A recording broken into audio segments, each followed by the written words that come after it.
So this is going to be the first common lecture for CVSP 202. What do we call this again? The intellectual history of the Abrahamic traditions from late antiquity to the 13th century. Okay, so I'll be the lecturer for today. My name's James Brochek.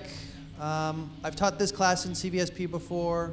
Right now I'm doing 203, The Making of the Modern World.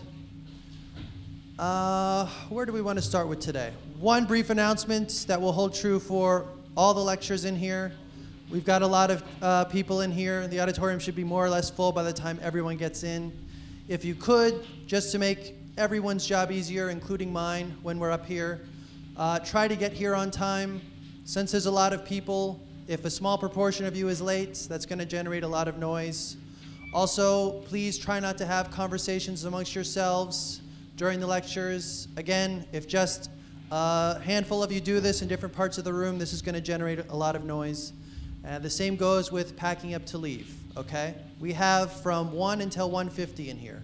If I go 1 second over 1:50, that means I'm not good at my job. Pack up your stuff and go. You're free to go at that point. But until we get to that second, please don't pack anything up. Because again, if just a number of you do this in different parts of the auditorium, it's going to create a lot of noise, okay? So give me until 1:50. I don't think I'll go over that. If I get there, I'll stop. But otherwise, we'd all appreciate that. And just something to keep in mind as we go through these common lectures over the course of the semester. So we know the general topic of our class. We know we're talking about the Abrahamic traditions. What are the Abrahamic traditions? Raise a hand here. Anyone got this? Yeah, your name again? Zuhair? The Abrahamic traditions are Judaism, Christianity, Islam, these kinds of traditions. Okay, why do we call them the Abrahamic traditions?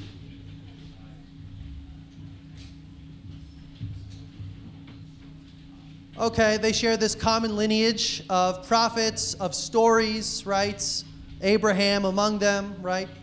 And what we're going to be focusing on today is how these traditions are going to be working with another tradition as they're figuring out what it means to be a practitioner of Christianity or Islam or Judaism. They're going to be working with what we'll call a philosophical tradition, right? Raise your hand if you've already started reading like Plato's Republic for your class. Has anyone started reading this yet? Okay, only a couple of you. You probably have been talking about the Abrahamic tradition so far. All right. So when we're talking about philosophy, we could define that word in lots of different ways. I think it's always helpful when we're talking about any term to figure out what the authors were reading or the authors were thinking about. How would they define these basic terms? Okay. Anyone know how someone like Plato might define philosophy? Any ideas? Do we know what the basic word meant in Greek? Anyone heard this before? Nobody. Okay, yes, you up front. What do you say?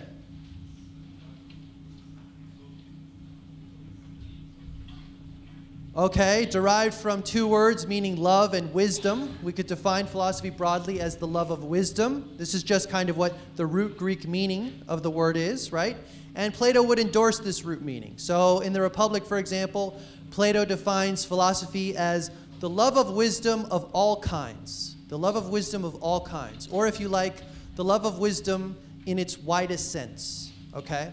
So if we're going to define philosophy this way, following Plato, the love of wisdom in all of its forms, could we count religious learning, religious knowledge as a branch of philosophy?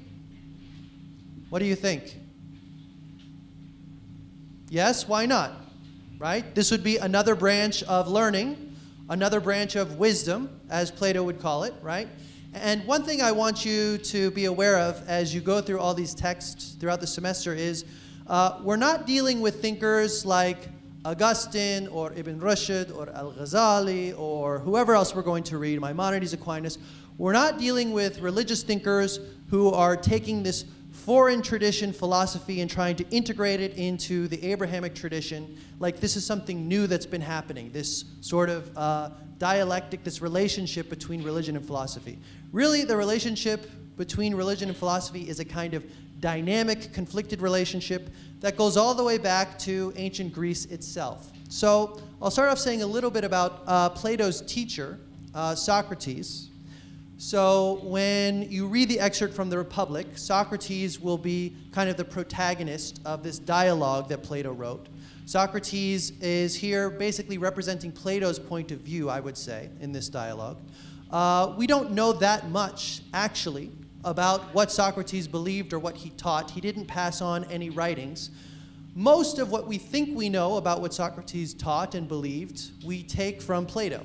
So Plato, Socrates' most famous student, gave us many of what are supposed to be Socrates' points of view, beliefs in his dialogues. And in these dialogues, we see early on, like I said, there's a dynamic relationship from the very beginnings between philosophy and religion. Philosophy and religion, in a sense, are joined at the hip from the beginning. So we see this in Socrates' own life and work as a philosopher, also his death, okay?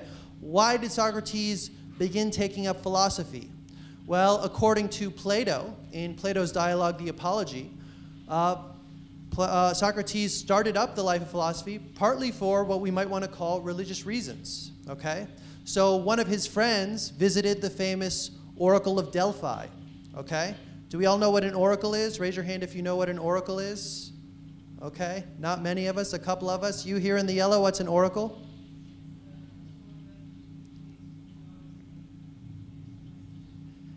Okay, someone who communicates with gods or gives messages to others on behalf of the gods, okay? So the Oracle of Delphi was one of the most revered oracles here that was supposed to be speaking on behalf of the god Apollo. And one of Socrates' friends went to the Oracle of Delphi. I don't know why his friend asked him this, but his friend said, "Is there anyone wiser than Socrates?" And allegedly the oracle said no, okay? So Socrates' friend comes back to him and says, "The Oracle of Delphi said there's no one wiser than you." This is a surprise to Socrates. Socrates famously said that he was not wise. "The only thing I know," Socrates would say, "is that I know nothing." He didn't imagine himself to be particularly wise. And he wants to understand how it could be the case that no one is wiser than him. It seems that partly he wants to disprove the oracle.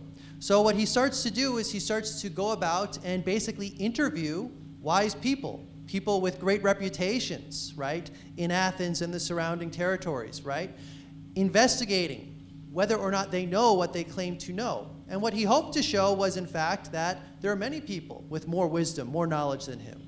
But again and again, what Socrates continued to find was that people who claimed to have knowledge, their knowledge was actually deficient. They didn't know what they claimed to know. And it seems that Socrates himself, at least as far as Plato leads us to believe, he was mostly interested in acquiring moral knowledge. So he was asking people, what is virtue, for example, or what is justice, or what is courage, or maybe something like what is beauty. Okay, these would be the kinds of questions he would pursue. And if you read the earliest Platonic dialogues, you see this version of Socrates, where he's asking people who claim to be experts about some topic of moral wisdom what they know. And through a series of questions, pressing them about their beliefs, Socrates quickly comes to find that they don't know what they claim to know about. One of the most famous examples is a dialogue called the Euthyphro, right? There, Socrates is interviewing a priest named Euthyphro. A priest should be an expert when it comes to piety. Do we know what piety is? Okay, you're nodding your head here. What's piety? Okay, the act of being pious would be circular. The act of worship, that's a little better, yeah? What's holy and unholy? Okay, we could define piety maybe as obedience or devotion to God. Okay, so this is something that a priest should know something about, what it means to be obedient or devoted to God. So Euthyphro says, I know what piety is, and Socrates, being Socrates, asks him to define it. Okay, Socrates thought if you have knowledge, what you have is something like a universal definition. Someone who has knowledge should be able to define something in such a way that it explains every single instance of that thing. So if I know what justice is, I can give you a definition of justice that explains all examples of justice. If I know what piety is, I can give you a definition of piety that explains every single instance of piety. So Euthyphro says, I know what piety is. And Socrates says, what's that? And Euthyphro says, piety is what the gods love. okay? And this is classic setup in the early Platonic dialogues where Socrates is basically laying a trap for the person who claims to have wisdom, okay? So the priest Euthyphro says, piety is what the gods love. And now Socrates presses him, okay? And this is where he's going to lead Euthyphro to confusion. Socrates asks him, okay, let's assume that definition is true. Piety is what the gods love. If that's the case, well then let me ask you a question. Do the gods love pious actions because they're pious? Or are actions pious because the gods love them? Okay, do the gods love pious actions because they're pious? Or are actions pious because the gods love them? Either way you answer this question is going to be a problem for Euthyphro. If the gods love pious actions because they're pious, then the gods have reasons for recognizing this action's pious. We've never actually defined what piety is just by saying the gods love it. So we're right back at our original question. What is piety? On the other hand, if you want to say that actions are pious because the gods love them, well, that means that piety is arbitrary. Gods don't have reasons for loving certain actions as pious. If gods loved stealing, if gods loved murder, that would make stealing and murder pious actions. Do we want to say that piety is arbitrary in this sense? Many would not want to, okay? So Socrates presses Euthyphro in this way and says, come now, Euthyphro, you haven't given me a good definition. Let's start over from the beginning. What is piety? And Euthyphro does what many people do in these early Socratic dialogues. He looks for an excuse to get out of the conversation as fast as possible. He literally says, oh, look at the time, I have to go, okay? So this is a glimpse into what Socrates was like. He's looking for these universal definitions that count as knowledge. And he finds again and again that people who claim to have knowledge, they can't produce these universal definitions. Socrates, according to Plato, referred to himself as a midwife of ideas, okay? And I have a quote from one of Plato's dialogues, the Apology, where Socrates is describing himself this way. So Socrates would say, I am like a midwife, okay? We know what a midwife is, okay? You know here in the green? No? Who knows what a midwife is? Okay, go ahead. Someone who facilitates giving birth, okay? Like a nurse whose special task is to help give birth.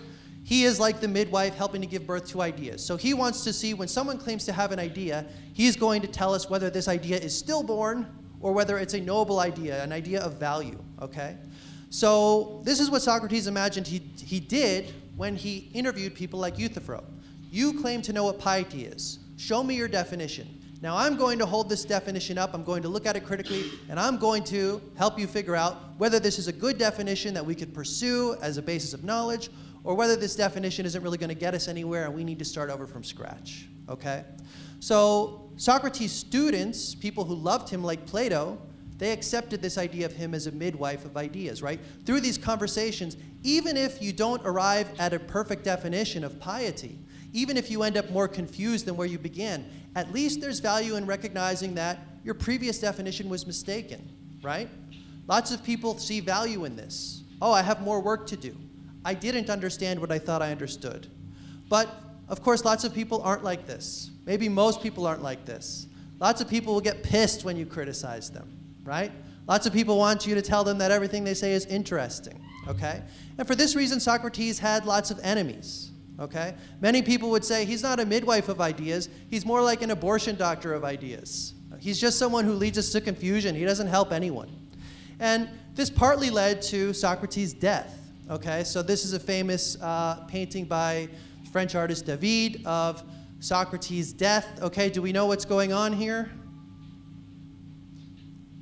Anyone heard about Socrates' death before? So he was actually given the death penalty.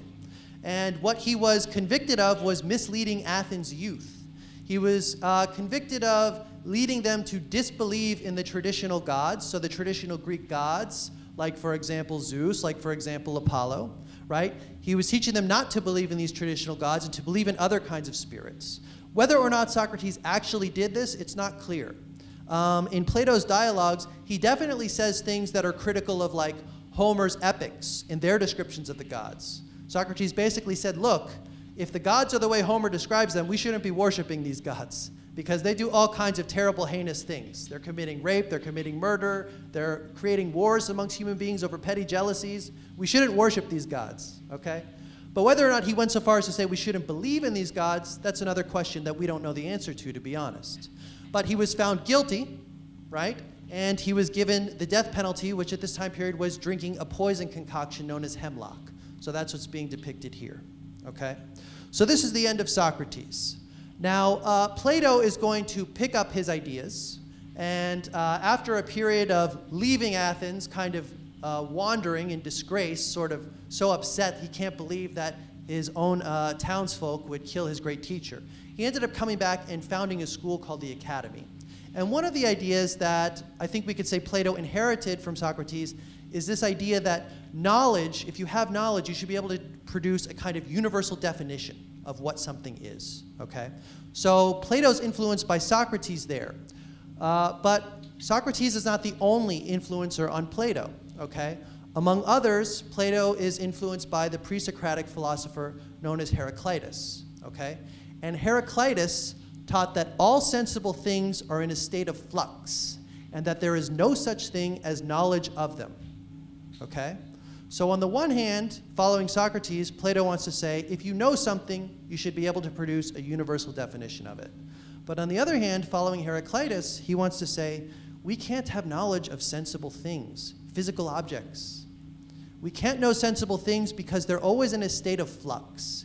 And for Plato, what it meant to say that sensible things are always in a state of flux, it meant that every time we examine a sensible object, a physical object, okay, its properties are relative, okay? Its properties are always relative. What do I mean by this, okay? Let's take, for example, a physical object like a human head. Hey, American Eagle sweater, up front, bearded boy. What's your name? What's your name? Eli? Eli what?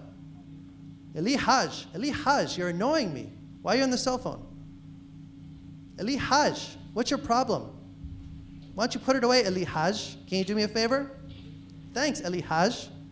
Okay, so we've got right here a human head. Right, Eli Haj? Human head? You agree? It's actually a statue. It's not a human head. But you get what I mean. It's representing a human head. Okay, so we say that the head has the property of roundness. Okay? If we compare it to a foot, relative to a human head is round, right? But how about relative to, for example, a basketball? Relative to a basketball, a human head is not so round. Relative to a basketball, a human head is less round. The basketball is more round than the human head. And we could do the same thing if we compared the basketball to something that's round, right? Like a ball bearing. Compared to the ball bearing, the basketball is less round, and the ball bearing is more round, okay? So for Plato, this was a kind of puzzle. Plato would say, in each of these objects that we're looking at, their roundness both is and is not. They appear round relative to some things, and relative to other things, they don't appear round. And for him, this is a problem of knowledge.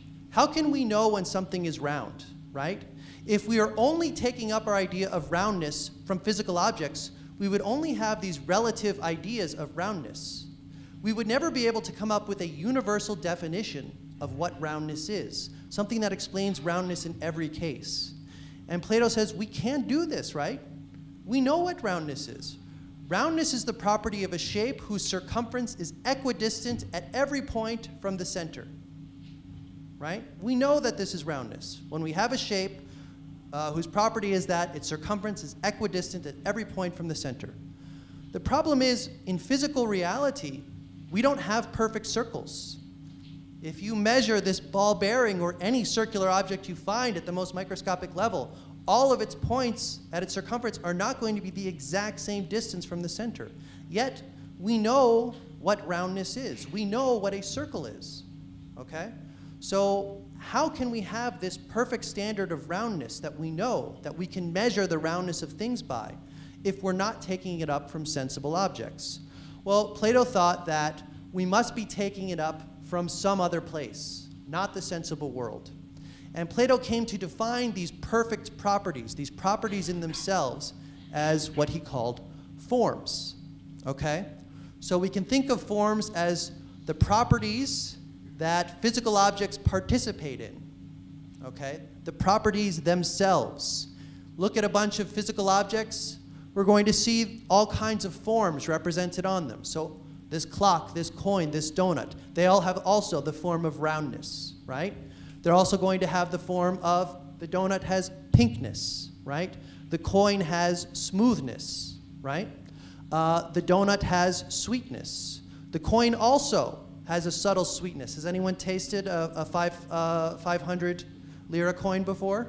There is if you taste it, there is a little sweetness, okay? Especially if you swallow it. You'll know what I'm talking about, okay? So we have sweetness, we have hardness, we have shininess, we have smoothness, right?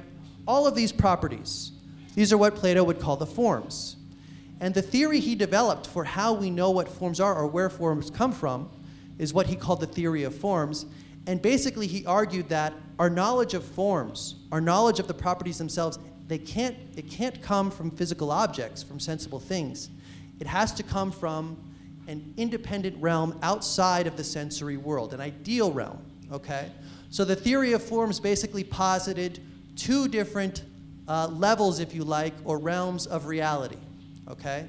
On the one hand, we have apparent reality, that which appears to be real.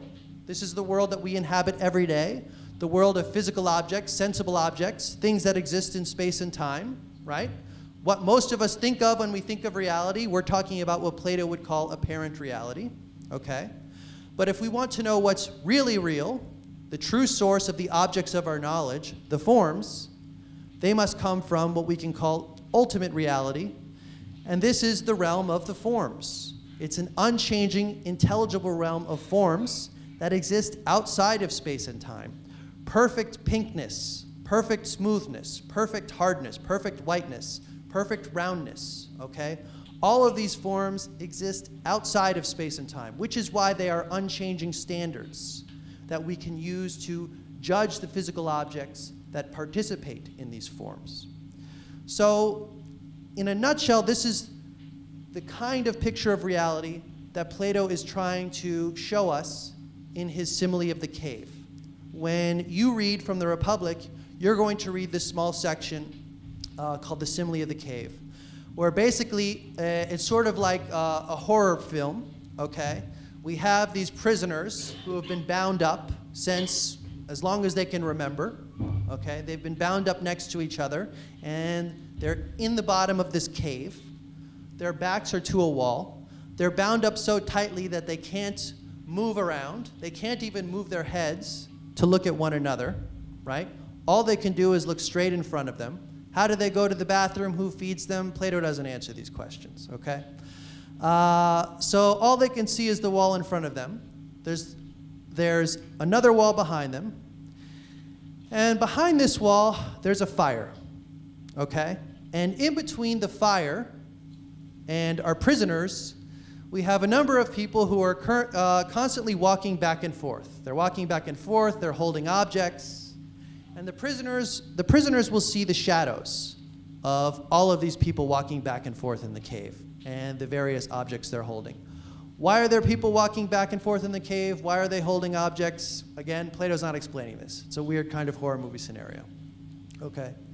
So the simile of the cave is basically supposed to be a model for what it's like to become a philosopher, or what it's like to gain knowledge or wisdom. Plato says, originally, those of us who are not familiar with the realm of the forms, and who is, this seems like a very strange idea, right? This realm of perfect properties that exists only in some kind of ideal realm. Most of us are just living in the realm of apparent physical reality. Most of us are in the state of these prisoners. These prisoners, chained to the wall, can only see the shadows that are projected in front of them. And they assume that these shadows are all that exists. And these shadows are what is really real, okay? And if you were to become smart, as these prisoners start to speak with one another, they might respect one another or think one another is smart if someone becomes good at guessing when these shadows will appear or how long the shadow is going to remain or something like this, right? But Socrates is the main speaker in the Republic. Socrates says, what if we were to detach one of these prisoners? We were to break their chains and we were to take them away from the wall with the shadows. And we were to bring them up to the fire. what would happen to them? What would they think? Socrates says probably they would be kicking and screaming for us to let them go because the fire would hurt their eyes, right? Their eyes have been adjusted to looking at these shadows their entire lives, and now all of a sudden they're being brought towards this really bright thing that's stinging them, okay? So it's only with reluctance that we can get them to turn around and come towards the fire. But once they finally do, and once their eyes adjust, what are they going to notice? They're going to be able to recognize these people walking with objects. They're going to see that the fire is a source of light. And they're going to recognize that the entire world that they thought was all that there is really just literally a shadow of what really exists. Okay? What really exists, they were totally ignorant of. These people walking back and forth in the cave, the fire, etc. And then Socrates says, imagine if we then took our prisoner and forced him outside of the cave. Again, we'd be dragging him kicking and screaming. Again, his eyes would be burning once it was exposed to the sunlight. He wouldn't be able to see anything outside of him for a little while. But once his eyes adjust, he would recognize that he had only been stuck in a tiny part of a tiny cave of an entire world, right?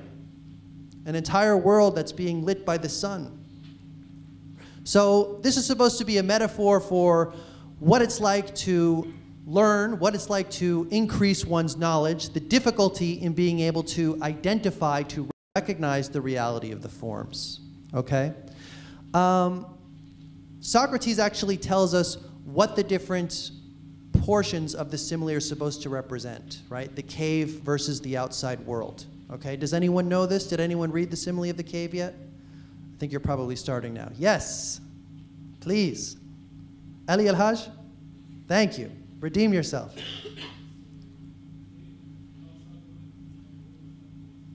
The outside world represents the world of ideas. Okay. The outside world represents the world of ideas. The outside world represents the world of forms. That's true. So then the cave represents what? Represents what? A closed mind. Okay, a closed mind. Any other ideas what the cave is supposed to represent? The physical world. The cave is the physical world. How about the fire in the cave?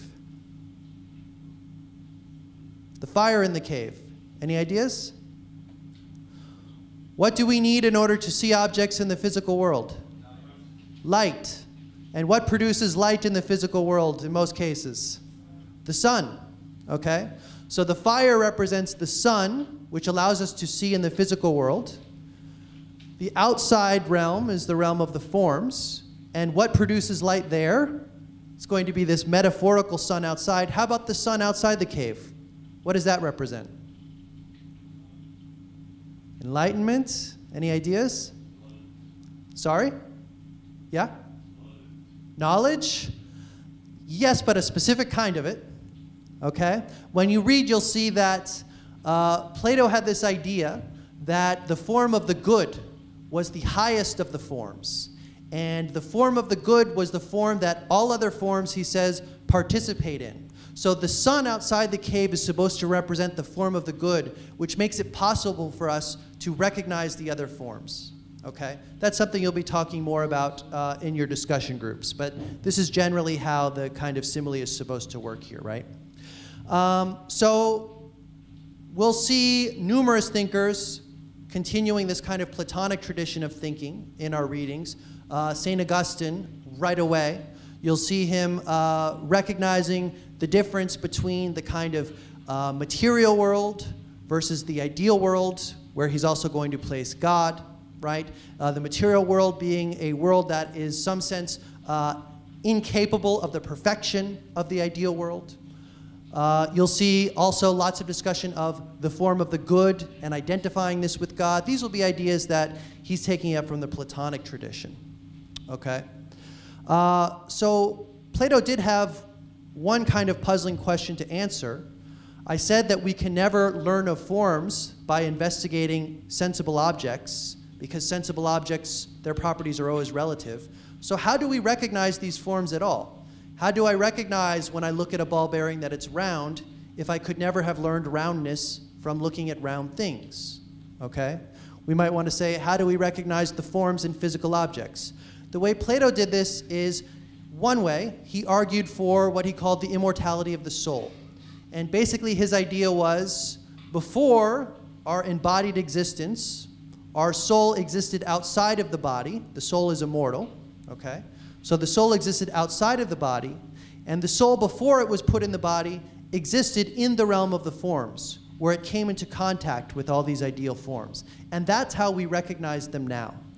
When Socrates describes this in Plato's dialogues, Socrates says knowing or learning is like a kind of recollection or remembering, okay? So when I recognize, when I see the roundness in an object, what I'm doing is I'm remembering what roundness was from my encounter with the form of roundness prior to this embodied life, okay?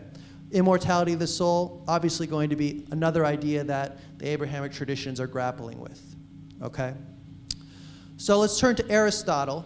One of my hobbies outside of work is I like to paint.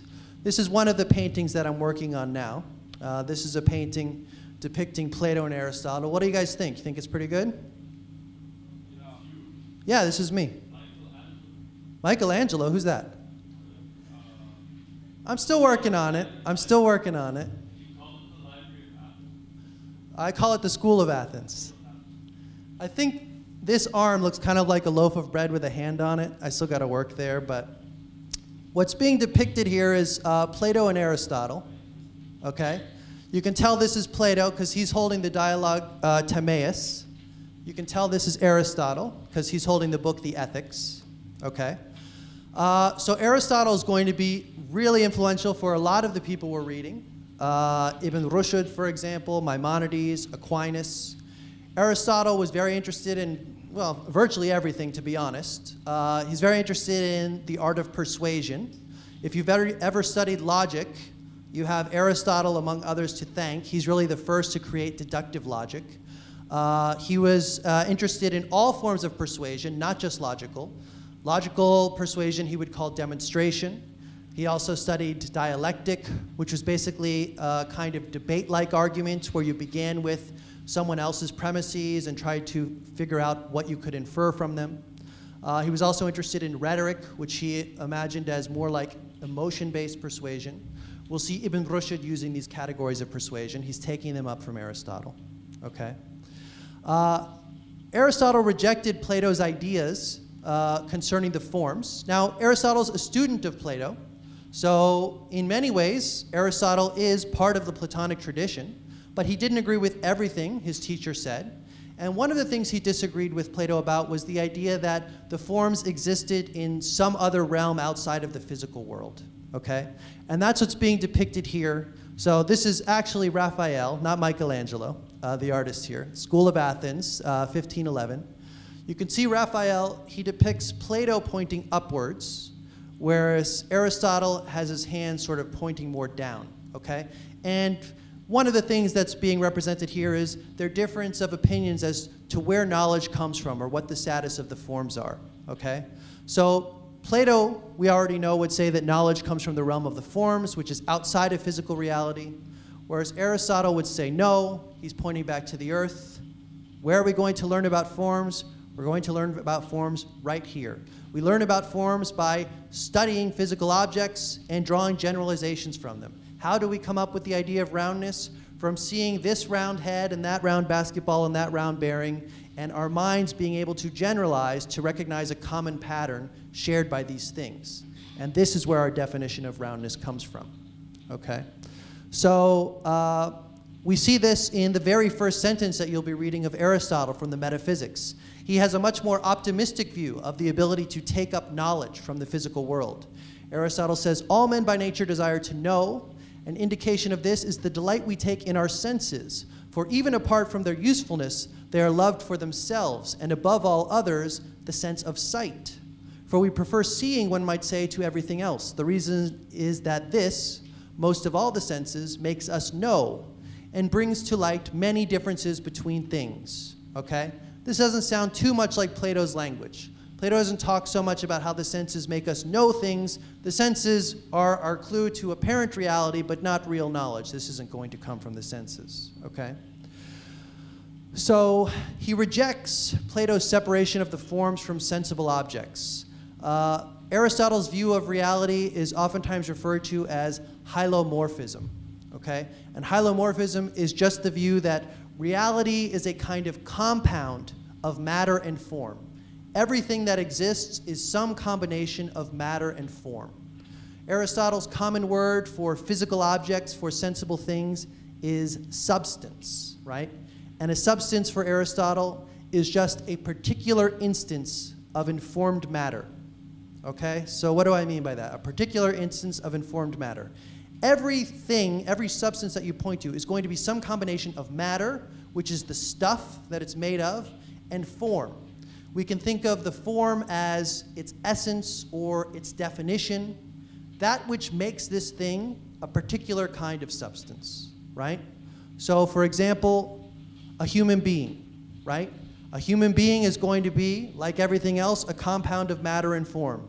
Its matter would be what kind of stuff? What's a human being made of? Flesh? Yeah, flesh. Good. Bones? Okay, flesh, bones, organs, all this stuff. This is the matter, blood. This is the matter that human beings are made of. And their form, what is it that makes this thing a human being instead of something else? Okay. We would look for a definition like maybe a classic one. A human being is a rational animal. Okay. That's what makes this combination of flesh and bone and organs and blood a human being instead of some other animal. It has the ability to reason, to think. Okay? A house. A house is going to be, like all other substances, a combination of matter and form, right? What kind of stuff is a house made of? Bricks, wood, cement, okay? What is it that makes this thing a house? What would its form be? Huh? It's an enclosed area. That's getting us there. Maybe there's some other enclosed areas that we wouldn't call a house, though. Okay, it's a shelter, and I would say it's a shelter that's fit for human beings, right? If it's not a shelter that's fit for human beings, we probably wouldn't call it a house, right? So that would be its form, okay? It's kind of essential definition, right? And again, we learn what these forms are by studying different physical objects for Aristotle. So he's going to criticize Plato's theory of forms, and he has a number of criticisms. I'll just talk about a couple of them today. One is, just like Plato, Aristotle's a philosopher. He considers philosophy to be the love of wisdom. But one of the things that Aristotle will tell us in the metaphysics is he'll say, wisdom isn't just knowing what a thing is, it's knowing why a thing is, right? And this is what he thinks the theory of forms fails to show us, okay? Ideal forms do not explain why substances change or why substances become the way they are. So Plato can say that, for example, a coin participates in the form of roundness or the form of silverness or the form of smoothness, but that doesn't really tell us how it became round or silver or smooth, right? How it became this particular thing. And Aristotle wants to be able to explain why this coin is a coin, why it became the way it is. So what he developed was the idea known as the four causes. This is something you'll be reading about, right? He says if you want to explain why something is the way it is, there's really four different kinds of explanations, four different kinds of causal explanations that explain how it took this particular form. So the first cause is what Aristotle would call the material cause. And the material cause is simply looking at what this thing is made of, okay? What substance, what material, what matter is this particular substance made of? This would be the material cause. So here we have a statue of Aristotle, right? This statue, I'm not sure what it's made of, let's say marble, okay?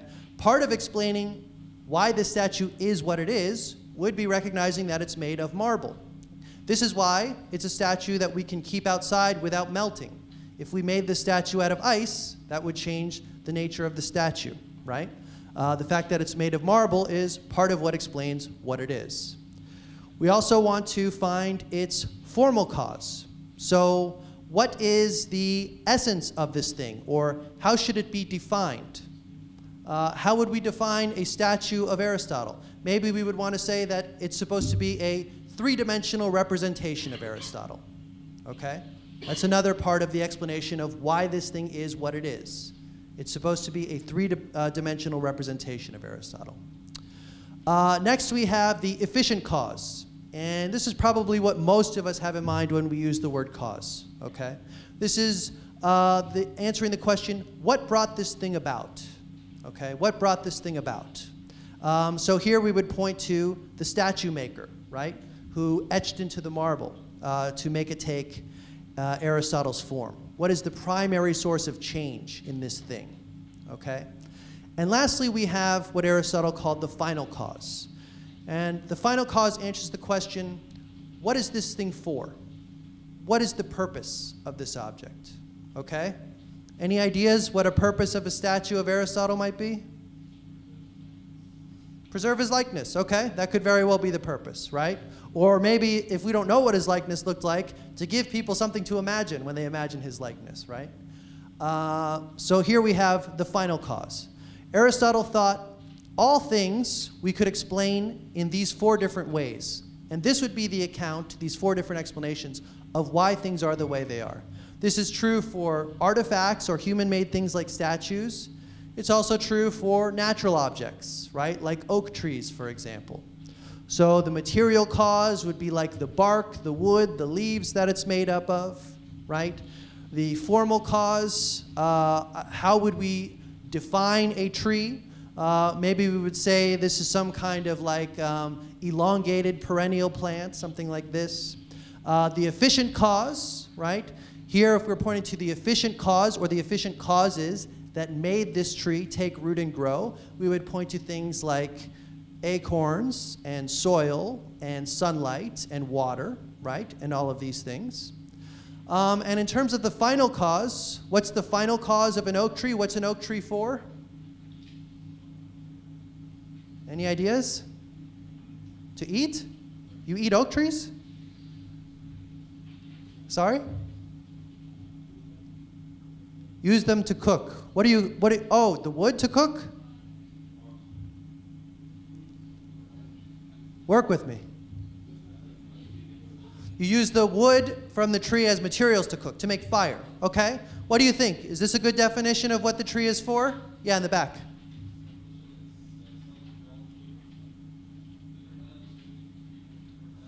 Okay, so you're saying that this definition of the tree, where the reason for the tree, what it's for is firewood, this is a kind of anthropocentric or human-centered definition. And that might not be a good definition of what the tree is for independent of human beings, right? And that's the way Aristotle would think of it. He didn't think all things necessarily were for our purposes, right? So if there were no human beings, what would oak trees be for? For shelter? Other animals take shelter under them, that's why. Any other ideas? Yeah. Yeah, to make more oak trees. Okay? This would be the way that Aristotle probably thinks about it, right? The final cause of the oak tree is to drop more acorns and create more oak trees, right? This is why the oak tree is there. Okay? So he thinks that his account of the four causes is going to give us a much richer, more nuanced, more detailed account of why things are the way they are than Plato is ever going to give us, okay? So we'll see this language of the four causes in places like Maimonides. We'll see it in Aquinas, so look for it there. Aristotle also thought that by reflecting on the world around us in this way in terms of causes, he had some arguments to prove that God must exist, right? So the fact that everything has a final cause, Aristotle says, suggests that there's some kind of intelligent design behind the creation of natural objects. This was one way of arguing for God's existence, right? The fact that all things are caused suggested to Aristotle that there must be a first cause, an uncaused cause that sets all other causes in motion. This also for him was an argument of God's existence. We'll see Aquinas take up these exact arguments and use them to show that the Christian God must exist, okay? So this will be familiar territory you'll see then. Another criticism, the only other one I'll talk about, another criticism Aristotle had of Plato was Plato basically said, Whenever we're using the same name for something in various objects, then we're talking about a form, right? So we have the same name of sweetness in various sweet things, there must be a form of sweetness. We have the same name of roundness in various round things, there must be a form of roundness. Aristotle thought that doesn't have to be the case, right? He says sometimes it looks like we have things with common names that probably aren't forms. And that's because Aristotle thinks that sometimes when we pay attention to the way we talk about properties, we assign the properties so many different meanings that there doesn't seem to be one common meaning behind them all, okay? His most famous example is the property of goodness. Plato clearly thought there was a form of the good. Not only did he think there was a form of the good, he thought it was the highest form, the source of all forms, right? Aristotle thinks if you pay attention to the way we use the word good, it doesn't seem like there's one common meaning uniting all these uses, right? So Aristotle gives examples like this, right?